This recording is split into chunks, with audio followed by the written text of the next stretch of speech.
I'm Bella, 27, and by no means a pushover. I work as a secretary, a job that has me juggling calls and coffee, all while trying to keep a straight face when my boss cracks one of his stale jokes. Life was a regular routine until that night at a friend's party when I bumped into Jake.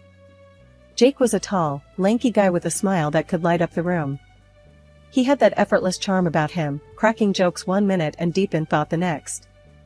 We got talking, and before I knew it, hours had passed. "Hey, I'm Jake. You look like you could use a better drink than that," he said, nodding at the almost empty plastic cup in my hand. I raised an eyebrow, "And you look like you've got a better suggestion?" "Follow me and find out," he grinned, leading the way to where the real party was, a table laden with all sorts of drinks. We spent the evening talking about everything and nothing.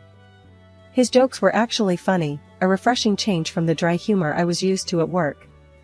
As the party wound down, we exchanged numbers. "Don't be a stranger," Jake said as he left, "or do, but only if you're into that mystery vibe." I laughed, tucking away his number. "We'll see, funny guy."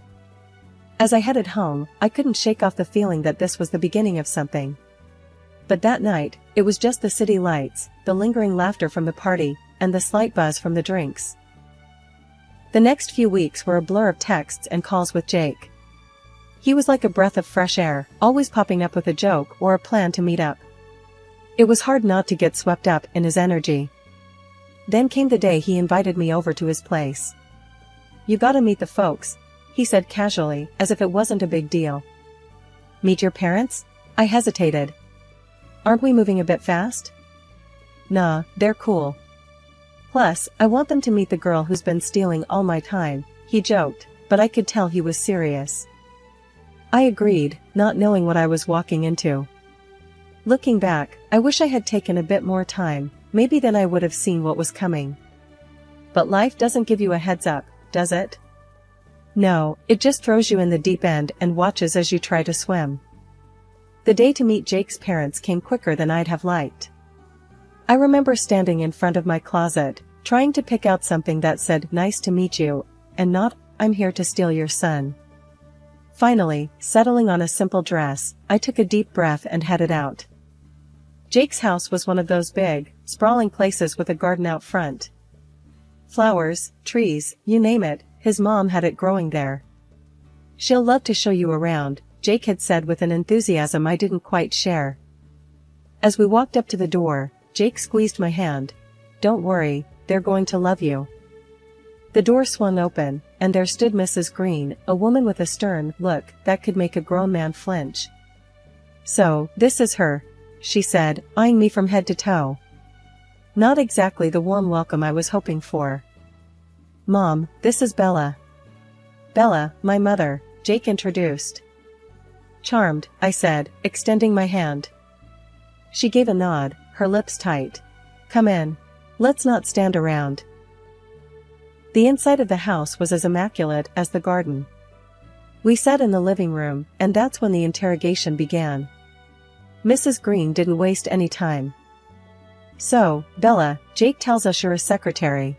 That must be interesting," she said, the word interesting hanging in the air, like it was a bad smell.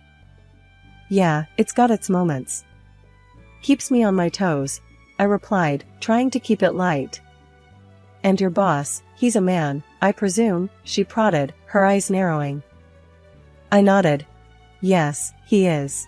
A very professional and respectful one." Mrs. Green hummed, as if she had expected as much.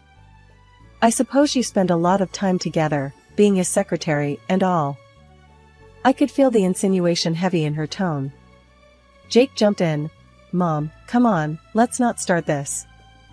"No, it's okay," I said, feeling a need to defend myself. "We work together, but that's it. There's nothing more." Mrs. Green looked at me, then at Jake, and then back to me. "I see. Well, as long as it's professional." The conversation stumbled on, every topic somehow circling back to my job or my relationship with my boss. It was like she had a one-track mind set on making me uncomfortable. At one point, Jake excused himself to take a call, leaving me alone with his mother. "You know, my son could do a lot better than a secretary," she said, her voice low but clear. I was taken aback. I'm sorry you feel that way. I care a lot about Jake, and I'm not here to cause any trouble. Mrs. Green stood up, her posture rigid. Just so we're clear, I have my eye on you. Any slip up, and I'll make sure Jake sees sense. The threat hung between us, heavy and cold. I sat there, trying to process what just happened. It was clear this wasn't going to be easy. When Jake came back, I plastered a smile on my face, but inside, I was reeling. After a few months of dating, Jake and I decided it was time to take the next step, moving in together.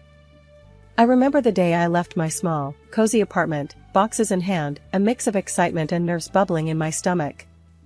Jake was all grins, helping me settle into what was now our place. It was nice, waking up next to him every morning, sharing coffee and lazy weekends.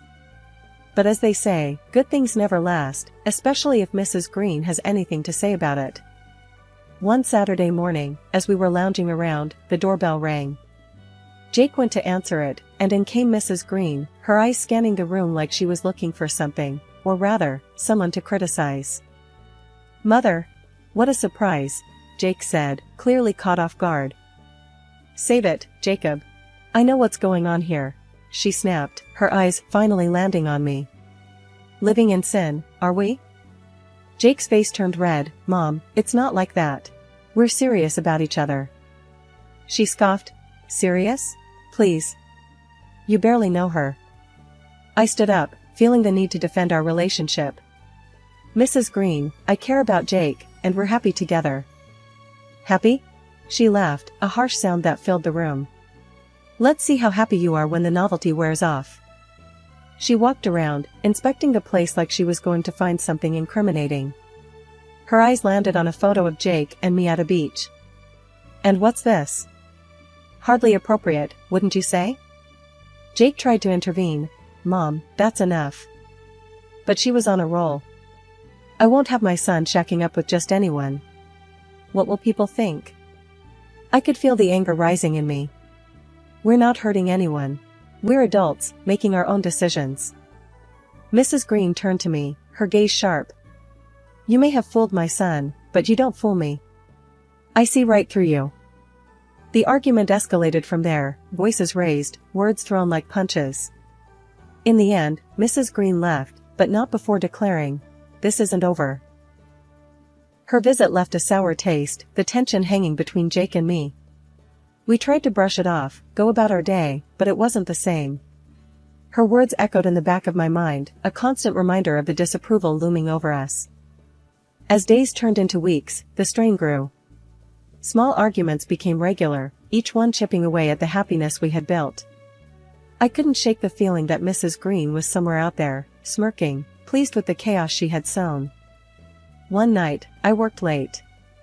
The project was a beast, and everyone had left except me and my boss, who was in his office doing who knows what.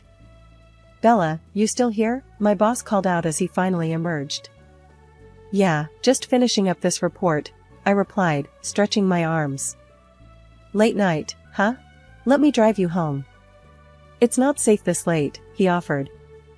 I was tired, the thought of waiting for a bus wasn't appealing, so I agreed. We walked to his car, making small talk about the day. It was all very normal until we pulled up to my place. Thanks for the ride, I said, reaching for the door. No problem, Bella. See you tomorrow, he replied with a tired smile. As I got out of the car, I didn't notice Jake standing there, his face a mix of anger and hurt. I realized too late as he stormed towards me. Bella, what the hell is this? Jake shouted, his eyes darting from me to my boss driving away. It's not what it looks like, Jake. He was just giving me a ride home, I tried to explain. A ride home? At this hour? With him? He was fuming, not listening to a word I said. Jake, please, you're overreacting. It's late, I was alone at the office, and he offered to drive me. That's all, I pleaded. All, huh? And I'm supposed to believe that? His voice was loud, attracting a few glances from neighbors. I'm telling you the truth. Why won't you believe me? My voice cracked, the frustration and hurt bubbling up. Because I know men like him. And you, out late, with your boss? It's not right, he accused. Jake, you're being ridiculous. Nothing is going on. I love you, I said, my voice firm. He scoffed. Yeah? Well, it sure doesn't look like it. The argument went back and forth, each accusation more hurtful than the last. Eventually, he stormed off, leaving me standing there, alone and bewildered. I grabbed a few essentials and headed back to my old place. The night was quiet, but my mind was a loud mess of thoughts and worries. I couldn't believe a simple act of kindness from my boss would lead to this. No sooner had I settled into my old, now strangely unfamiliar bed, the phone rang. It was Mrs. Green. Her voice oozed satisfaction. Well, Bella, seems like you've moved back. Can't say I'm surprised. I knew it was only a matter of time. Her laughter was cold, ringing in my ears long after I had hung up. I lay there, the weight of her words pressing down on me. I realized then that this was far from over.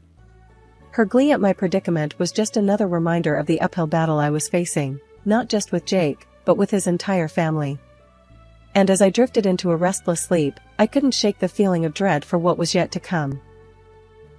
Life was quiet after the big blowout with Jake. I kept to myself, trying to mend the pieces of my bruised heart. Days turned into weeks, and just as I started to feel a bit like my old self again, life decided to throw me another curveball. I found out I was pregnant. I remember sitting in my bathroom, staring at the positive test. A mix of emotions flooded through me: fear, excitement, but mostly a deep, nagging worry about how Jake would react. I debated telling him, going back and forth in my mind, but eventually, I decided against it. I would raise this child on my own. But secrets have a way of coming out, and this one was no different. Jake found out. I still don't know how, but one day, there he was, standing at my door, looking as shocked and scared as I felt. Bella, is it true? Are we going to have a baby? He stammered, his face pale. I nodded, unable to form words. The silence stretched between us, heavy and awkward.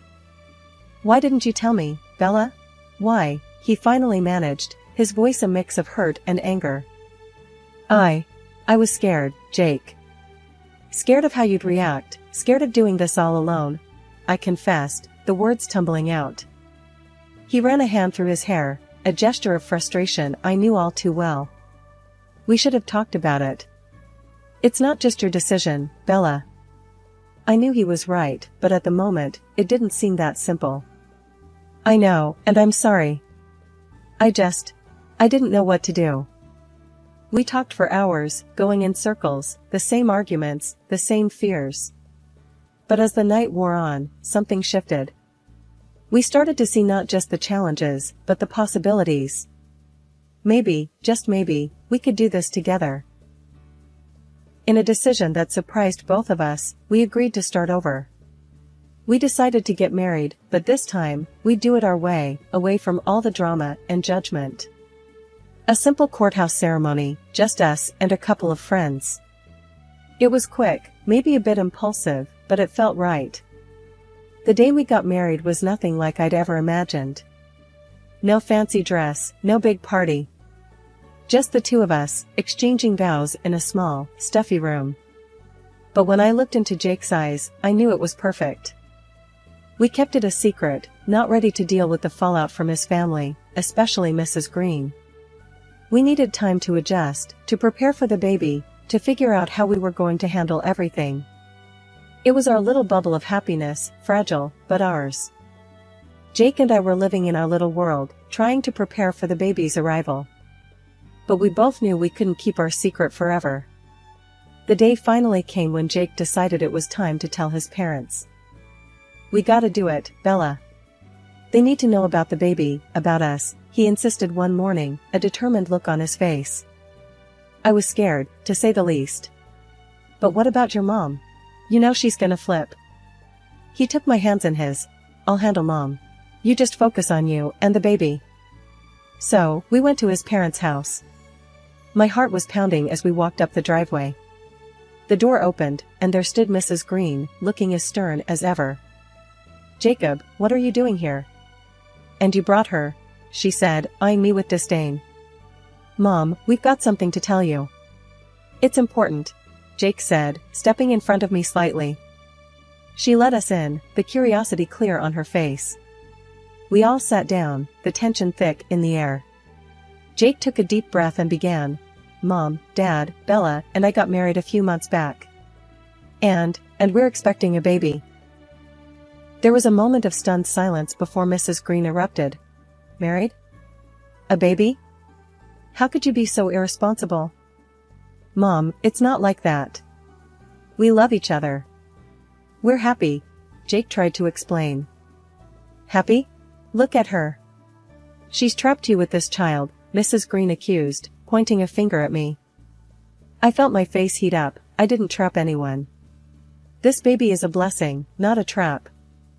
"Don't talk back to me, girl. I know your type," she snapped. Jake stood up, his face red with anger. "Enough, Mom. This is my life, my wife, my child. If you can't accept that, then maybe we don't need to be part of yours." The room fell silent, Mrs. Green's face red with anger, but there was a flicker of something else, maybe fear, maybe realization.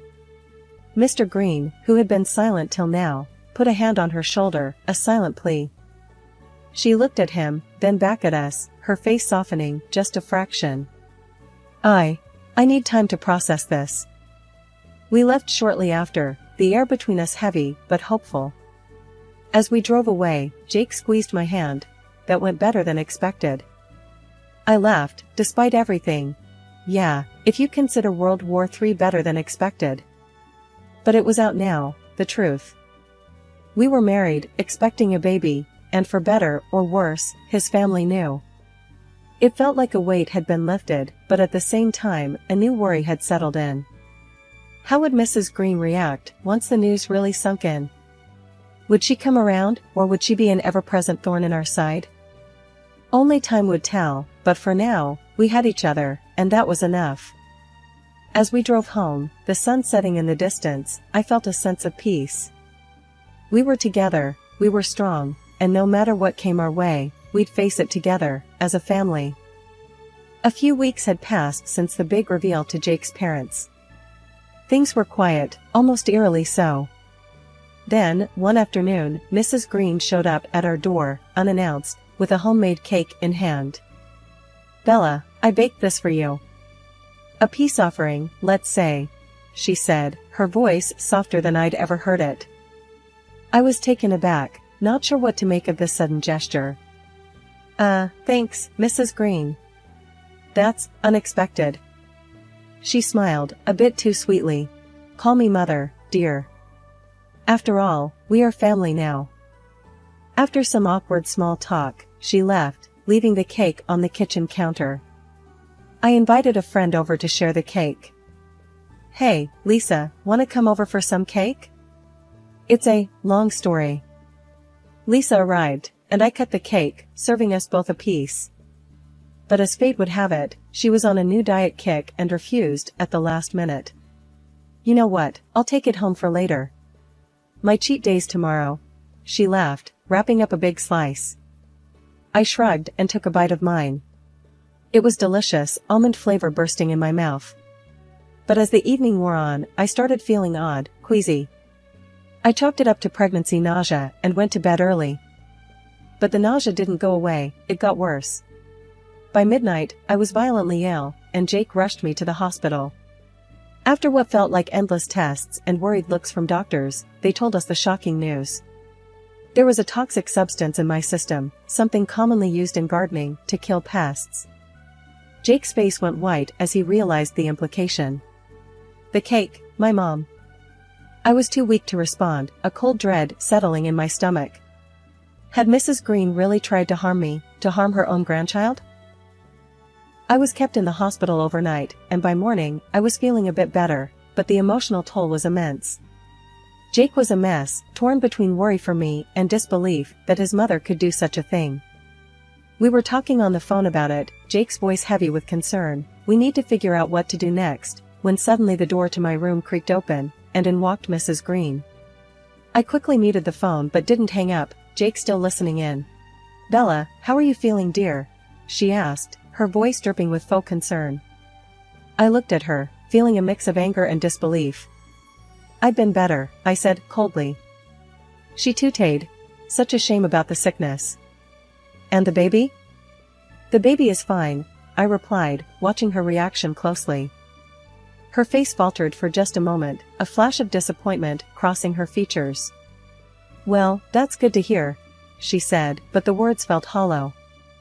Then, with a smirk, she added, "Of course, you have no proof of what caused your little incident. I made sure of that when I threw away the rest of that cake first thing this morning." My heart raced, Jake still on the line, hearing every word. She had just admitted to it, not realizing the call was still connected. As she turned to leave, I looked down at the phone, a plan forming in my mind. Mrs. Green might think she's covered her tracks, but she was wrong. We had her confession, and now it was time to make her face the consequences. After Mrs. Green left the hospital room, I called Lisa, who thankfully hadn't eaten her piece yet.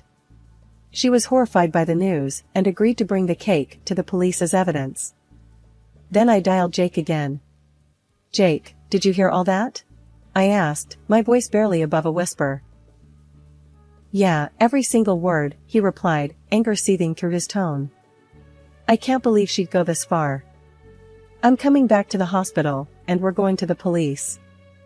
We've got her now, Bella."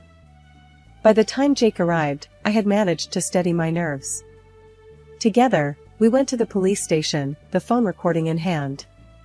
The officers listened intently, their expressions growing grimmer with every word Mrs. Green had unwittingly spilled. They assured us they would investigate immediately. The next few days were a blur of police visits, interviews, and a growing sense of dread about what was to come.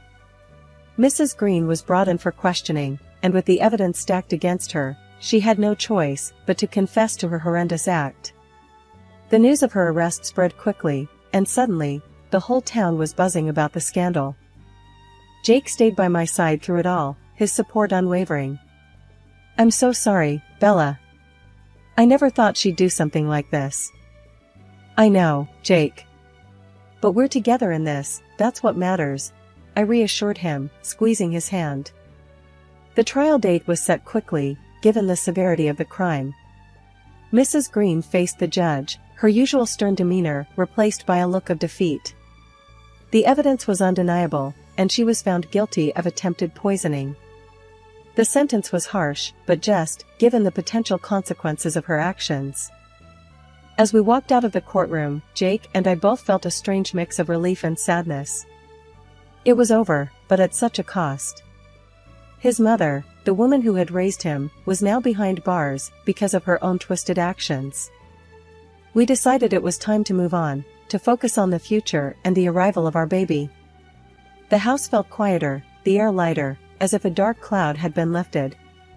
Our friends and family rallied around us, their support a constant source of comfort.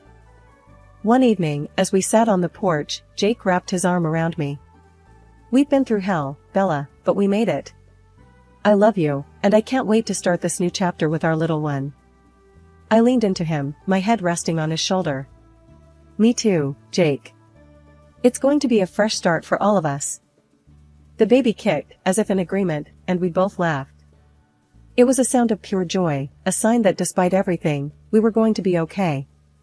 As the sun set, painting the sky in hues of pink and orange, I realized that justice had been served, not just in the courtroom, but in our lives too. We had been tested, pushed to our limits, but in the end, we emerged stronger, united, and ready to face whatever the future held.